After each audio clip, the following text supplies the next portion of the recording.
Hello Anand గారు. Welcome to random talk. Hello random గారు. నా పేరు ర్యాండమ్ కాదండి. ఈ షో పేరు random talks with with Emmanuel. మీతోనే చేసే షూటింగ్ మర్చిపోయినట్టున్నా. ఓకే. మిమ్మల్ని హుహు. కొన్ని క్వెషన్స్ అడుగుతాను సింపుల్‌గా.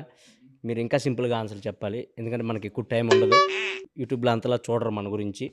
So, first question. Anand Devarakonda బయటికి ఎక్కడికెళ్ళినా విజయ్ దేవరకొండ తమ్ముడు అంటున్నారు. దాని మీద మీ ఫీలింగ్ ఏంటి? నిజమే గదా! తమ్ముడు గాబట్టి తమ్ముడంటారు. ఓకే. నెక్స్ట్ కాఫీ తాగుతారా? అహా! దానిలో ఉండదు. మీ అసిస్టెంట్‌కి చెప్తే తెస్తాడు. ఇవే తగ్గించుకుంటే మంచిది. Next question. ఈ సినిమాలో సిక్స్ ప్యాక్ చేశారంట. అవును. ఎందుకు? నెక్స్ట్ సినిమా కోసం. ఓకే. ఆనంద్ దేవరకొండ